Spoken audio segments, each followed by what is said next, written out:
আচ্ছা ফেসবুক ইনস্টাগ্রামের কি হয়েছে মানা ওর শোক চেংড়ি কেনা রাধা সাজিয়ে বসিয়েছে, হ্যাঁ উমনি এখানে রাধা সাজিয়েছে, সেই জন্য মোর বন্ধু শুভ করলুম ফোন।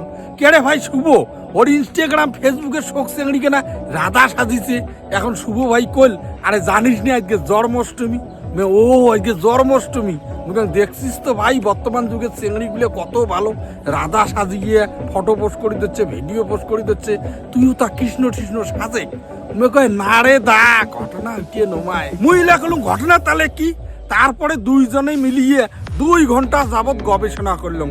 গবেষণা এটাই প্রমাণিত হল, জেললে চেংড়ি ফেসবুক ইনস্টাগ্রামত রাধা সাজিয়ে ভিডিও ফটো পোস্ট করছে না, বললে 2-3টে চেংড়া 2-3টে বয়ফ্রেন্ডক খারাপ বাস দিয়ে আরো 2-3টে ফেসবুকত বয়ফ্রেন্ডক দেখাইবে, ফির আরো বয়ফ্রেন্ড বলে ধরার জন্য এই রাধা সাজিয়ে ভিডিও পোস্ট করি লেগেছে। মোর তো শুনিয়ে মাথা খারাপ।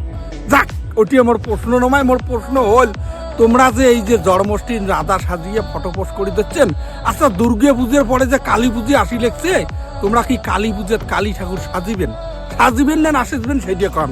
আচ্ছা বন্ধুগুলো আমি ভিডিওটা ট্যাগ করো তো, মেনশন করো তো, মেসেজও পাঠিয়ে দাও তো, বললে কালী সাজার দায়িত্বটা মই নিবে এবার।